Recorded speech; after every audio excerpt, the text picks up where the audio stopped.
Hi, I'm Laura Vernon. I am a professor of psychology at the Wilkes Honors College here at FAU.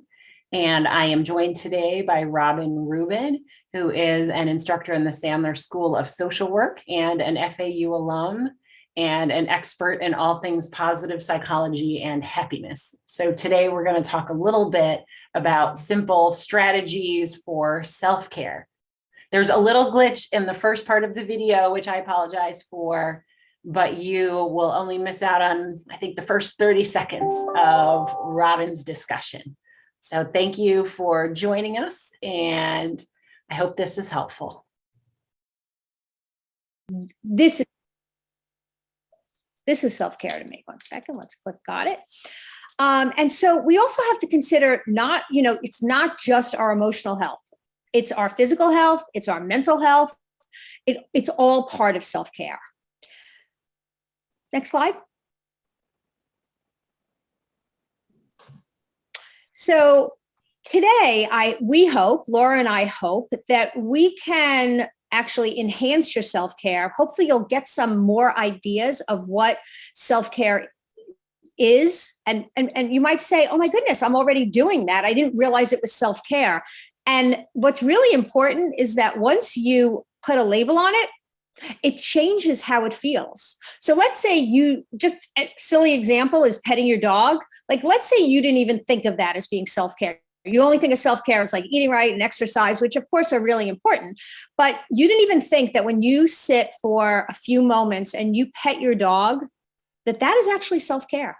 Because for sure, it like relaxes. I mean, I know for me, it's very relaxing, and it's definitely I did that right before this started. I just went up to my dog and gave her a few pets and gave her a few kisses. And I was like, good, So defining self-care, how do we define it? It's strategies and tools. And that's actually what we want you to take away today, with some tools, some more extra tools that you can integrate.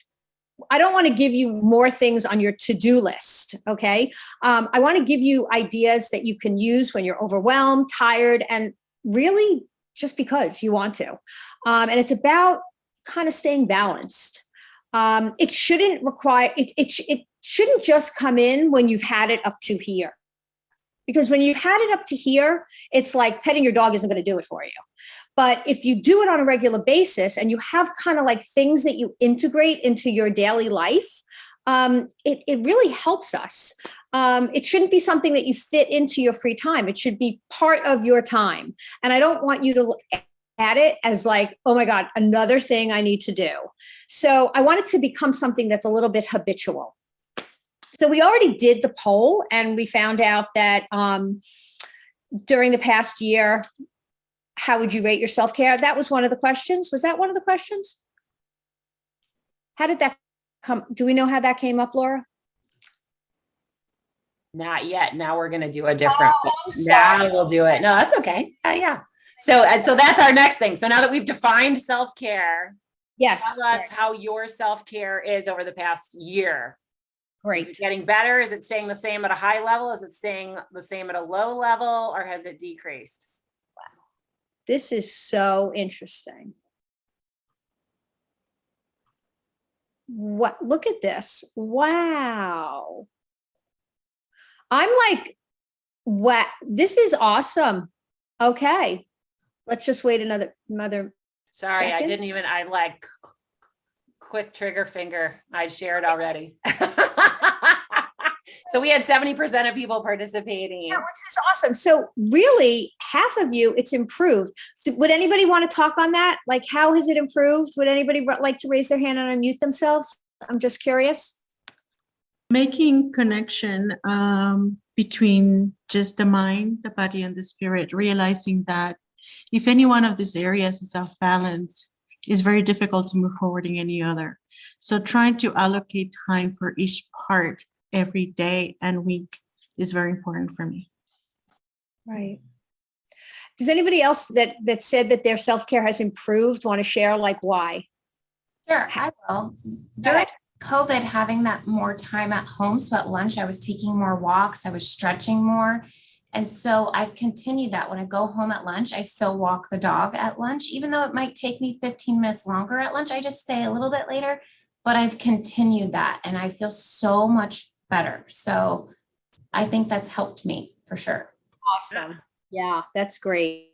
Yeah, I think this, as much as we're missing sometimes that connection piece because we're not like in an office or at FAU with a lot of other colleagues, that being at home has actually in a lot of ways helped our self-care. You know, like you can actually take that extra walk. Michelle, is your hand up? Michelle Williams? Yes, can you hear me? Can. I would say for me, when I was working at home, the lines really got blurred. So, it was so easy to answer an email or help someone. So for me, setting boundaries, taking my email off of my phone, being present when I'm at home and not letting work kind of trickle into my off time and my personal time has helped with my self-care. Anybody else want to share? I don't see a hand. Yeah. All right. I'm just going to say, like, for me also working at home, it gives me a little bit more flexibility. Like when I'm going to take my dogs outside for a walk, when I'm going to walk outside and just put my feet on the grass, when I'm going to even exercise. Eating healthier also has been part of my self-care being at home because it's kind of easier, like if I have my own refrigerator. So those kind of simple things have also, I think my self-care has also increased like that. So what we're going to do next is we're going to put everyone in breakout groups for a couple of minutes just to connect a little bit. Laura, you're going to put those breakout groups together, right? Yeah, the breakout rooms will be ready in a moment. So we'll direct you first when you're in the breakout rooms, what we would like you to do. We're going to discuss with the people that you're with, your breakout partners, what activities are you currently doing that is not self-care? What could you avoid doing? And what is not that important that you seem to spend a lot of time doing? All right, I think we're mostly all back. So I would love to hear just a little bit of what were some highlights from your breakout rooms. You can put them in the chat, or you can raise your hand, or you can just turn on your audio and jump in. What did you all decide? What are some things that you might want to jettison or decrease?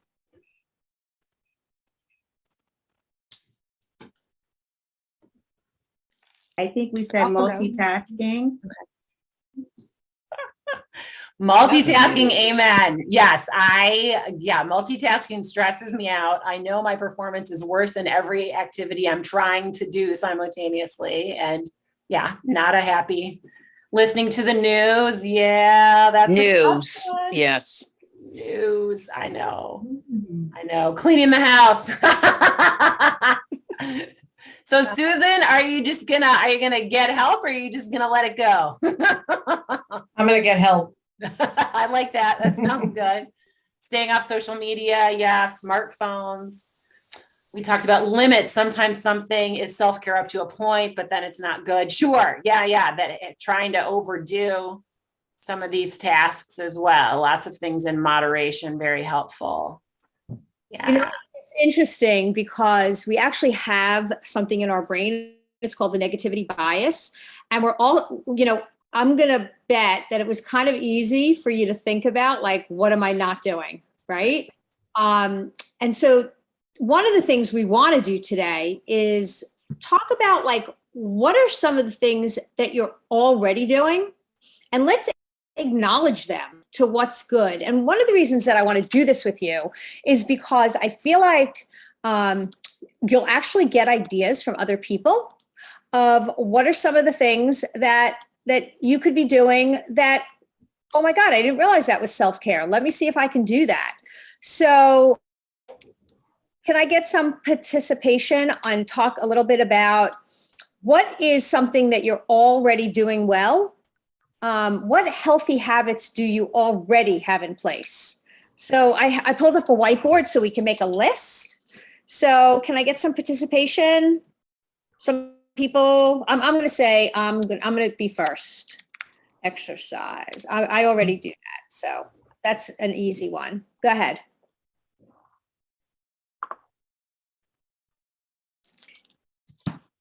I'm listening. Let me look at the chat. Did somebody write? I go to spin class Where's the chat? 5 times a week. Oh, Wow. nice. Spin class, walking on the beach, prayer, Yeah, that's a good one. nighttime routine. Cooking healthy food. I ride my bike to work every day. Some. Yes, you do. Oh. Where's the chat? Would someone That tell was- me? I do a dance class. The chat, if you click on your lower on the bottom Okay. of the screen, does it come up? Does a bar come up that shows you chat? Yeah, a bar, That is an option? a little, like a text box that you can type in. came Yeah, up. yeah. So when you click the chat icon, then a text box should come up, but it might put it somewhere random. Sometimes for Okay. me, it puts it on my other Somewhere screen. random. Okay. All right. I see it, I think. Good. Exercise is one I'm good at too. I'm really committed to that every day, but that's about the only thing I think I do that's self-care. I'm adding your things to my list. Hobbies. What kind of hobbies?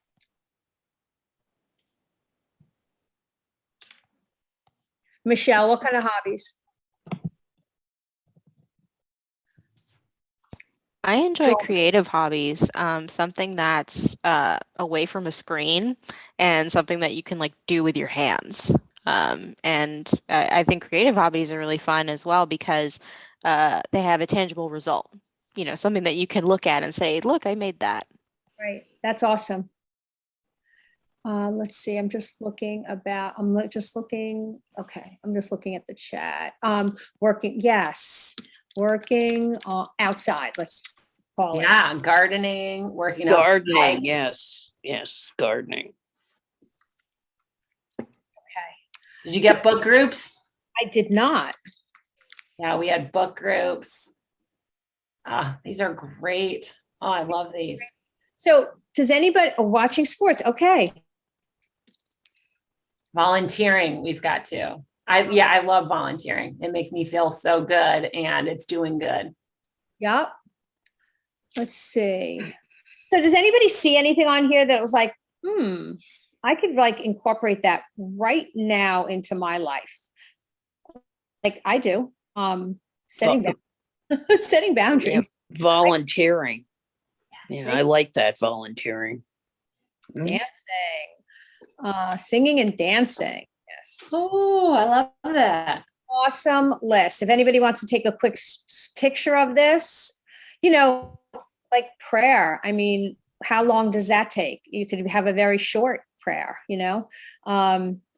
Yeah. Stretching every morning, like throwing on something on your computer and just following a stretch. By the way, speaking of visiting art galleries, I just want to share this little bit. So right now, at the Boca Raton Museum, which is right in Meisner, there is a Machu Picchu exhibit. Did I say that correct? Yes, it's great. I just went last weekend. And it ends this weekend, but if you have the opportunity, I mean, it's right here. Like, don't ever say that we don't have culture in this area because it's right here in Boca Raton. And I was talking to somebody this morning who went this morning. It's like an hour. And she said it was phenomenal. And it's leaving this weekend. So if you have the time, go see the exhibit because, yeah, I heard it was really great. You actually feel like you're there, which is okay. That's interesting. What if you feel guilty for doing those good things? That's a great question. Well, I have two thoughts on that. One is part of why we wanted to start out talking about what are some things you can do less of is I'm hoping that helped you make a little bit of mental, emotional, and perhaps real time in your life to think about where to add in more of the self-care. So partly I hope there are some things that you jettison, But partly, I think if you're like me, you think of your duties to other people before yourself. And I've needed to go back to the refilling my cup analogy to think about it's my duty to fill my cup or I can't pour out. And so instead of feeling guilty about pouring into my cup, I need to pat myself on the back that I am making a fuller and fuller cup so that other people can share the wealth. And I'm creating this sort of, this service for other people that they're going to have a better me later. And it's so great that you just said that, because I think so often we forget to pat ourselves on the back for the things that we do right. And I was actually talking to somebody yesterday who was saying, like, every time she does something, like has a good phone call, like a productive phone call, she hangs up and she says, "Good work, Deborah. Like, that was a great phone call." These little things that, we like take for granted that we do each and every day, everything, like, "Good job, Robin. You just made yourself a healthy lunch." Like, we tend to not applaud ourselves because we feel stupid about it, about these things and we just take them for granted. But that is all part of our self-care. And that's so true, that we will not be available in our best way for anybody else if we don't do some of these things. Right, Laura? It's like, we can't be. How can we be available in a good, positive way if we don't take care of ourselves? Exactly. No, I agree. I had a colleague early on when I was a postdoc, and she did more than anyone else to try to make her classes engaging and great, but she was so exhausted from that she showed up to class crabby and forgetful. And I remember just watching and feeling sad and thinking about, she was a good friend of mine. And is there a way that I could suggest to her that an hour less of prep, during which maybe she gets 30 minutes more sleep and 30 minutes more relaxation, would make her a joyful presence for her students instead of a curmudgeon? And so I have to remind myself of that too, like that could be any of us on any given day. If we don't refill our cup, we don't have as much. Right. So Yolanda, I'm just curious, because you asked the question, does that resonate with you? Like, does that resonate that, like, taking care of you makes you better for everything, for work, for your family, for everything? Does that resonate with you? Yes, I try to do it on weekends, but I think you're right about integrating it during the week.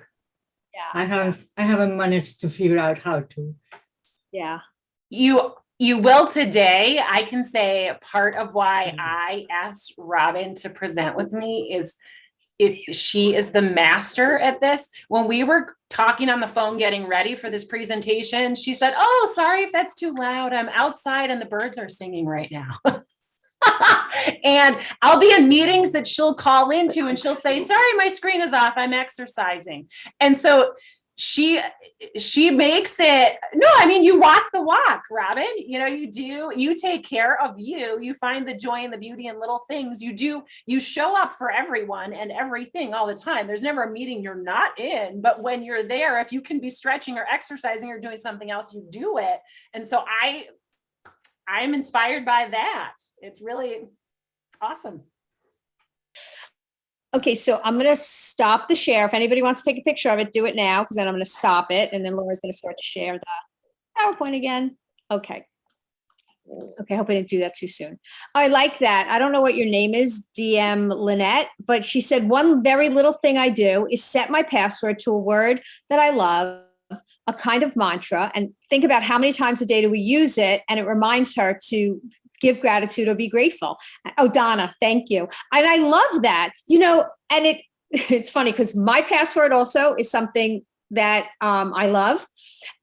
But what you just did for me is you made me think about my password as actually self-care, which I never did. So now when I put my password in, I'm going to be grateful and think about it as that, it's when you change the way you think of something, that thing changes. So now it's not my password. Now it's my gratitude. So I love that. A little cognitive therapy going on there. I love that. Thank you. That was awesome. Okay. So I want you to dig a little bit deeper into this idea that look at these areas: physical, mental, emotional, spiritual, social, financial, environmental.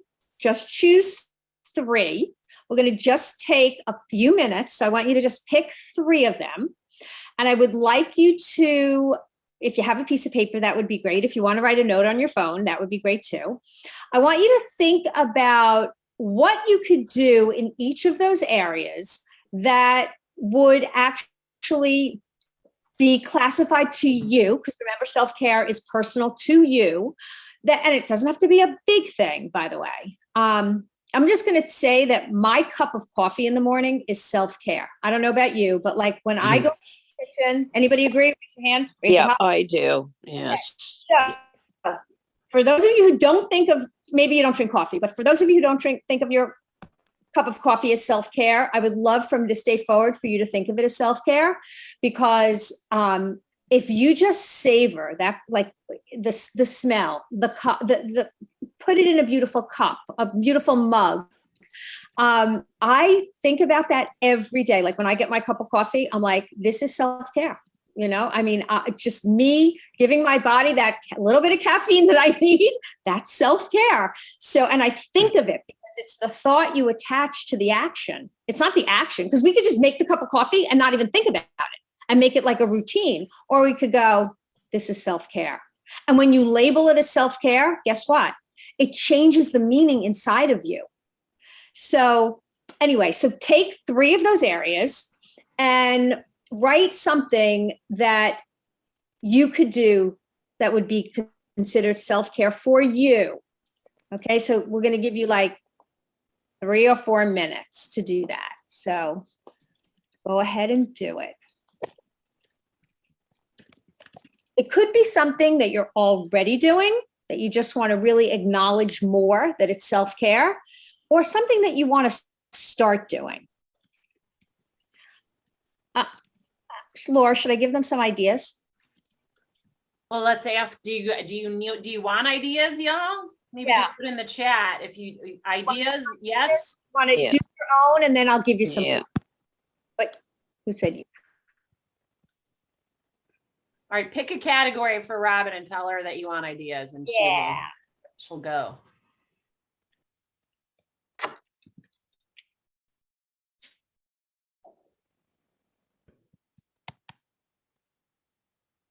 Social. Social.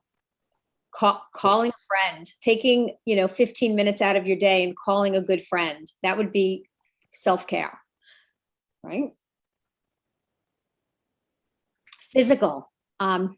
Eating some vegetables that you really like. Like you might not, you might be eating that cucumber and not even think of it as self-care. But once you start to label it as self-care, it feels different. It's like, I'm taking care of my body because this cucumber is good for me.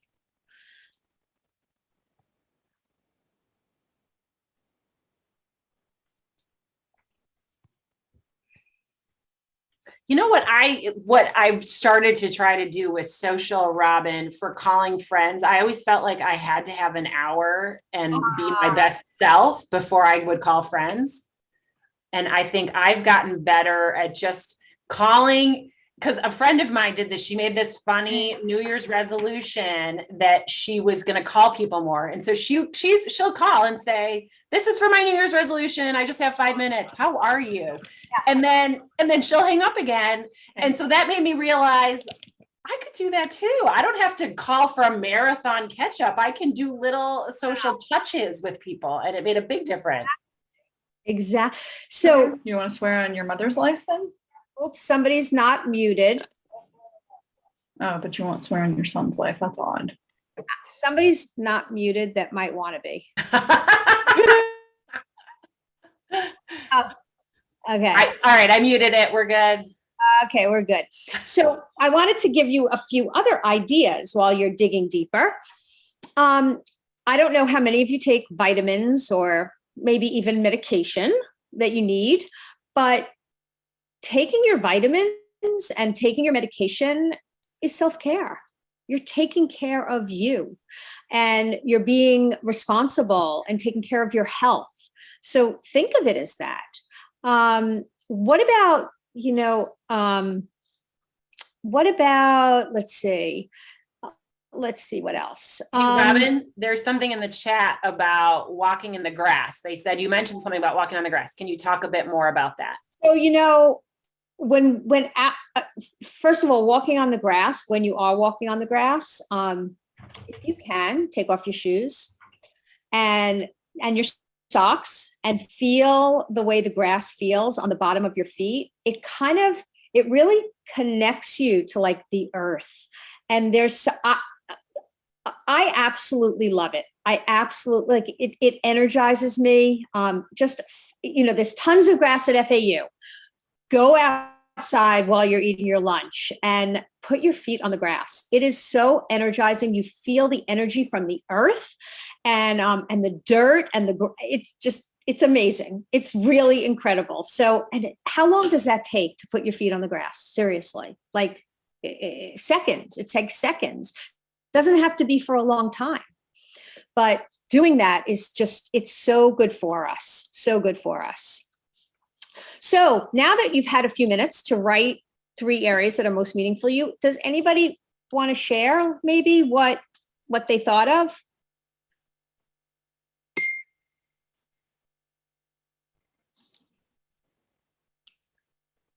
Come on, give me a hand up, please.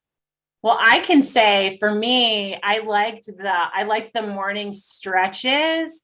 And I was thinking about it, and I already like my morning routine. I'm reminding myself of French on Duolingo for 15 minutes in the morning, and I'm drinking my coffee, and that's my 15 minutes of self-care in the morning. So I decided instead I'm going to move it in the evening and do it with my son, who is like all over the place in the evening, and he often wants to talk. And so I think that'll be a way for me to take care of myself and him and sort of model to him, here's how we wind down and here's what we're doing for our bodies and our minds. And so I'm going to try that. That's amazing. Anybody else want to share something that they thought of that they can possibly make more of a routine, not like on your to-do list, but like something that, that was interesting. I'm going to Mary Lieberman. Yes, I think that I love the beach, and I hardly ever go anymore. And I think I just let that, when COVID started, fall out of my routine because I wasn't going out. So I like walking on the grass. I feel the same way about walking on the sand. When I like to walk on the beach and walk on, I exercise, at home. But that was, when COVID started, I got an elliptical machine, and I used to go to the gym all the time. So I would get out. But now I have the machine at home, and I'm finding that it's just too easy to just never leave my place. So I think going to the beach and walking on the beach would be something I'd like to start doing again and do more of on a regular basis. That's awesome. Yeah. And we live here in South Florida, and most of us live less than 30 minutes from the beach. Yeah. Yes, I do. So we don't go there. So Michelle, what about you? So something that I like to do that I don't do enough is journal before I go to bed. I have an app on my phone that like sends me the notification every night, and I usually just ignore it. But I really should do it because it kind of just helps you like slow down and like just get everything out onto real paper or virtual paper where you can kind of process your day.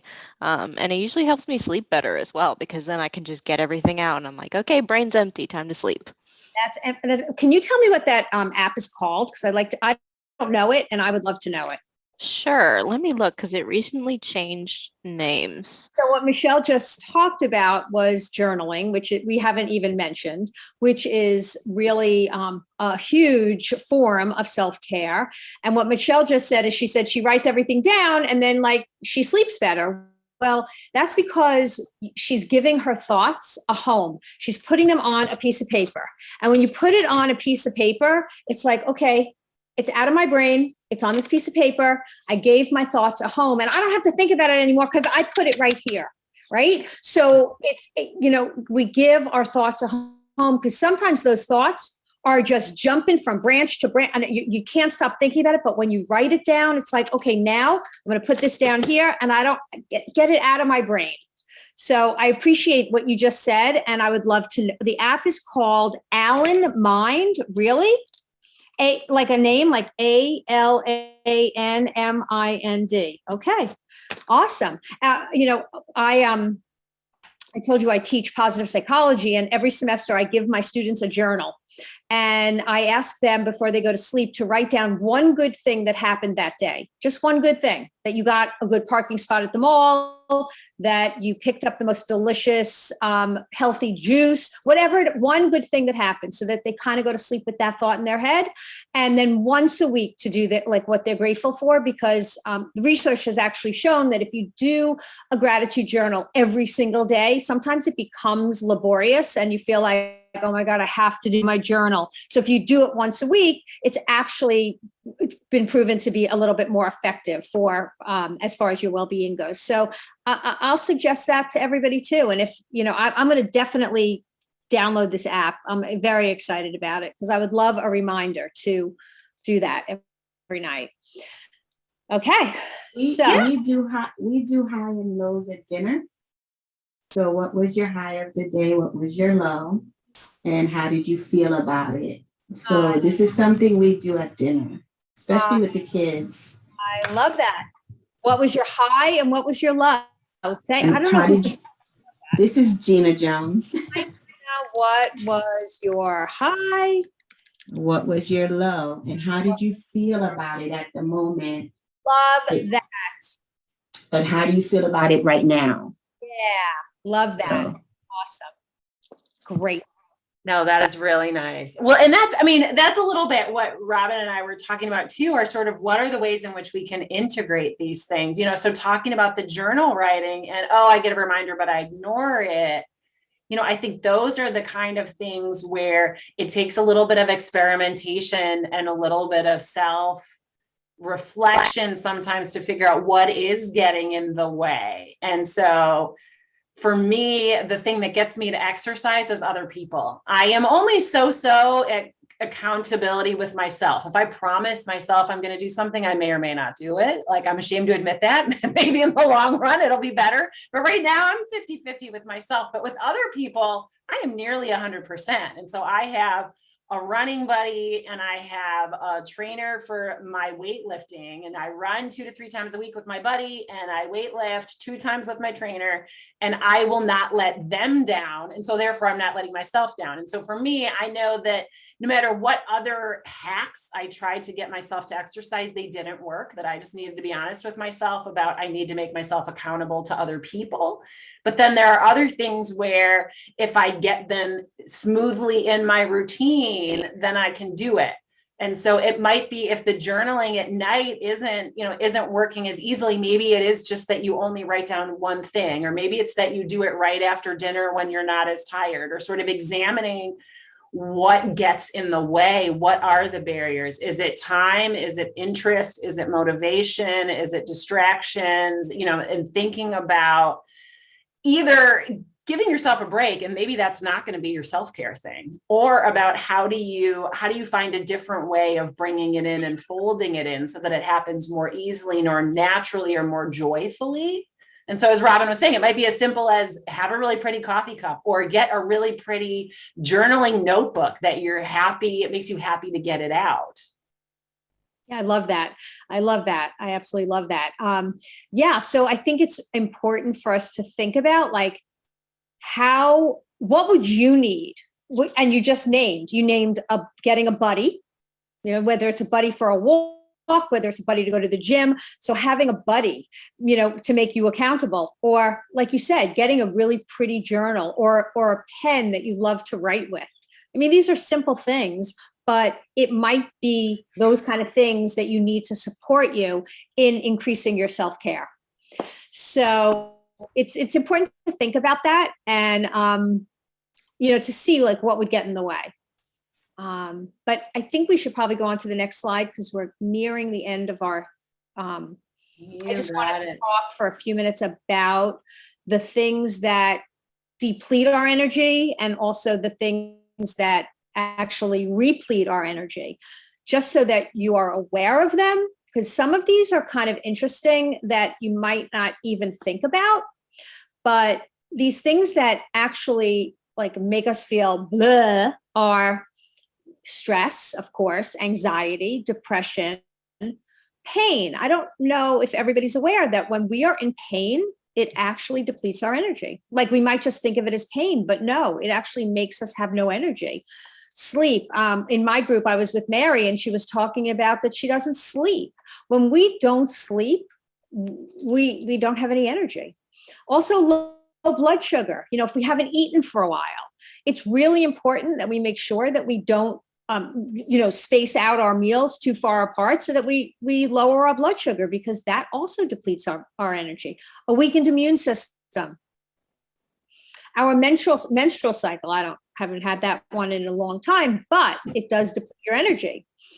Any kind of substances, alcohol, drugs. I mean, alcohol is actually a depressant, and I'm not saying don't have a drink, because I will have a drink every once in a while, but substances do, make us less energized. Something that you might not realize, which is interesting, is making decisions like actually stress. It gives us stress, so it depletes our energy. And so when you have big decisions to make, just, give yourself a break, because it does stress us out and give us less energy. Not being sure about things, sometimes we have too many choices and we're not sure what to do. And that also depletes our energy. And Laura talked about this much earlier in the presentation, but this multitasking, idea that we're doing more than one thing at a time, also actually depletes our energy. But what can we do to replete our energy? Here we go. We can exercise. We can have balanced meals. We can set goals that are reachable, that we can do, and take simple action steps. And let me tell you, when you take one of those steps, please give yourself a pat on the back and say, all right, I just did the first step towards that. I wrote the introduction of that presentation, or whatever it is. Relaxation. And by the way, it doesn't have to be a big relaxation thing. It can be going outside and putting your feet on the grass. That can be considered. Remember, label what you're doing and say, this is self-care. Say it to yourself. Your body believes everything you tell it.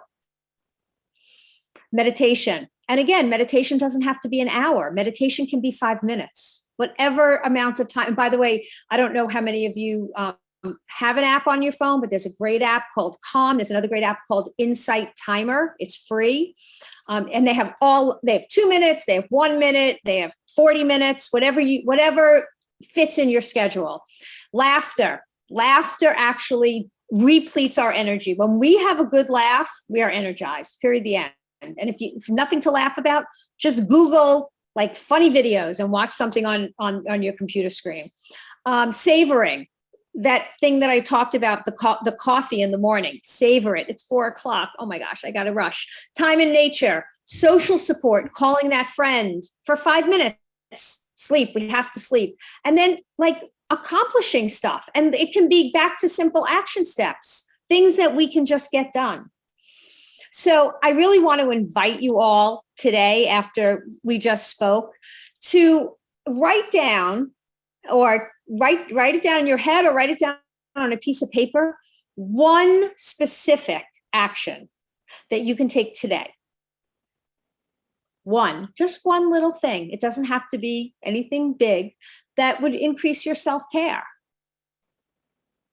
For me, Robin, after we talked, what it's been is noticing the birds singing. Yeah, I know, right? So I hope that, we don't have to jump off yet. I mean, if some of you want to stay on, that's fine. I don't want to overstay my welcome. It is 4:01.